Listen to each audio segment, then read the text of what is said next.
Good day, ladies and gentlemen. Don't have good news for you today. It looks like Bishop Strickland is going to be asked to resign, or that is at least what is being reported by The Pillar. I have a love-hate relationship with The Pillar. They do good work objectively from basic journalistic standards, but they're pretty ideologically liberal. So informative reporting, but I find their opinions to be, odious. But anyway, here's the article from The Pillar. And you can see here it says, Pope Francis meets to discuss Strickland resignation. And I will say again, as much as I disagree with a lot of the opinion takes and op-eds and things like that in The Pillar over the months or years they've been around, objectively speaking, when they do report something with sources, they seem to be pretty ethical when it comes to that. So this is why, even though I dislike their vantage point, I do trust them as far as their journalistic standards are concerned. So I just thought I'd put that out there. But in any case, it says, at a meeting Saturday, I'll make this bigger. At a meeting Saturday, Pope Francis discussed with Vatican officials the prospect of requesting the resignation of Bishop Joseph Strickland of the Diocese of Tyler, Texas, The Pillar has learned. The Pope met September 9th with Archbishop Robert Prevost, head of the Dicastery for Bishops, and Archbishop Christophe Pierre, Apostolic Nuncio to the United States, both cardinals-elect. Several sources close to the Dicastery told The Pillar ahead of the meeting that the prelates would present the Pope with the results of an apostolic visitation of Strickland's diocese conducted earlier this year, as well as the subsequent public actions by the bishop, who has emerged as an outspoken critic of the Holy Father. He hasn't really criticized the Holy Father that much. He's sort of just criticized certain things that were egregious, but anyway.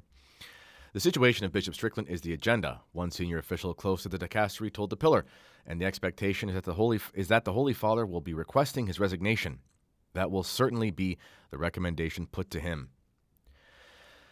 While noting that the papal audience did not exclusively concern the Bishop of Tyler, who has previously accused the Pope of having a program for undermining the deposit of faith, which is true, the official said that Strickland's case was set to be the primary point of discussion. There are two aspects, the official said. There is the matter of the public scandal from all these comments about the Pope and the Synod, but there are also real problems in the diocese. Those were the focus of the visitation. There are concerns in the diocese about governance, about financial matters, about basic prudence. The official predicted that the Pope was unlikely to decide to depose Strickland as bishop of his diocese, a canonically rare act, but told The Pillar that Pope Francis would be advised to encourage the bishop to resign. The consensus in the dicastery is that he will be asked to consider resigning. That has been the substance of discussion among the members. Depending on how the bishop responds, the strength of that encouragement could be increased. The official said, and cited the case of Bishop Robert Stick, who announced his resignation as Bishop of Knoxville, Tennessee, earlier this year after being informed he no longer had the confidence of the Holy See or his own clergy. Prevost, who has been prefect for the Vatican dicastery since April, leads the department responsible for recommending candidates for episcopal appointments to the Pope. The department also oversees disciplinary investigations and processes concerning bishops' acts of governance under the norms of Vox Estis Lux Mundi and Come una Madre Amorevole. Amorevole. There you go, that's the word. Laws brought in by Pope Francis to enhance accountability among the episcopate. Prevost, a member of the Augustinian Order and Chicago native, is one of the three members of the dicastery. Blah, blah, blah, blah. If Strickland is encouraged to resign, it is not clear how he would respond. Okay, now the Pillar just goes on with blah, blah, blah, blah, blah, and they just take this as a way of reporting facts to make Strickland look bad. Okay. Well, anyway, you can read that if you want. As I said, I can't stand the Pillar's I can't stand the spirit of the opinion at The Pillar, but they do report on things that are actually real. Okay, so did you think that this was coming? Is this catching you by surprise? I'm very sad that this seems to be the case. I would have expected this to happen, given the way things are. And you got to learn to read between the lines with these things, because inherent in this approach is really a lot of gaslighting. You know, we're in one of the most corrupt eras in church history, but the laws that the Pope, who is overseeing a lot of this corruption, is putting into place are going to be used to take out someone who happens to be an outspoken critic. Now, here's the thing.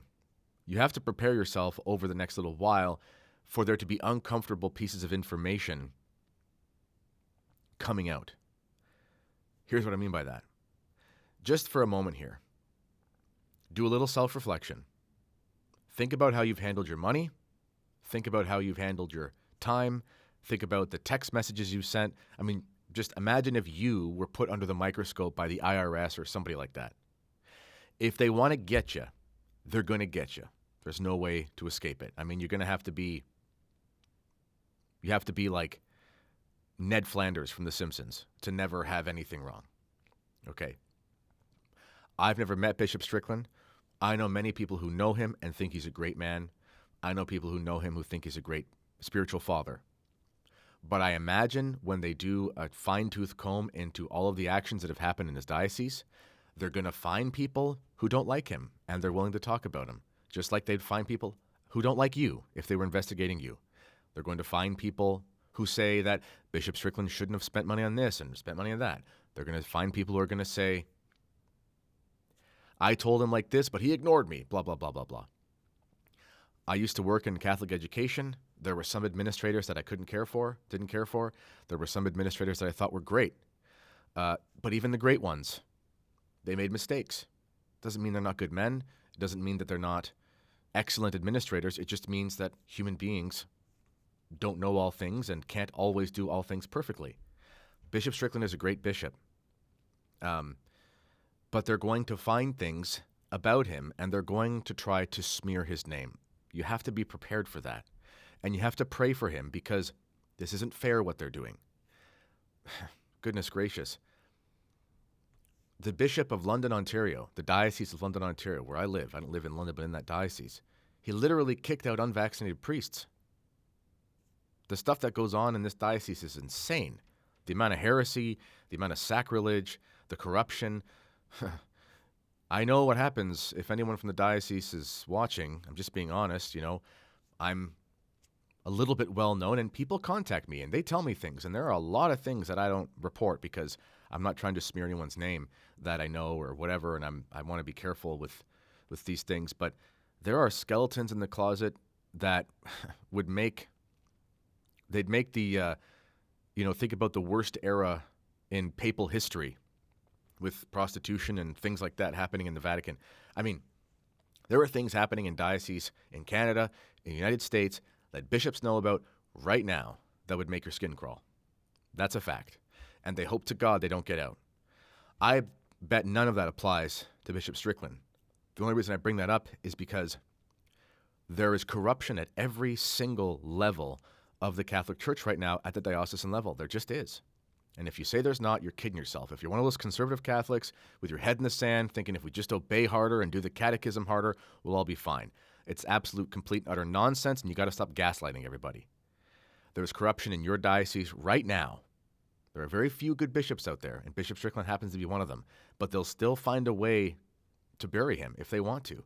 Because as I said, someone will say something. They'll find some mismanagement of something, when in reality, it's just maybe so-and-so in the Chancery office didn't make the best decision, blah, blah, blah. People trust people. The people they trust make bad decisions. They sign off on things. I was reading in something from Pope St. Pius X. Okay, Pope St. Pius X was really adamant about the stamp of approval from bishops on works, on like imprimaturs and things like that. And talk about a great pope. And he even wrote out to the bishops, I can't remember which document it is, I'm researching it right now. And, he said, you got to be careful with these approvals because even under your watch, and we're talking about 120 years ago, 125 years ago, even under your watch, sometimes you sign off on things in your diocese that you're not really sure of. And he's talking about doctrine and stuff.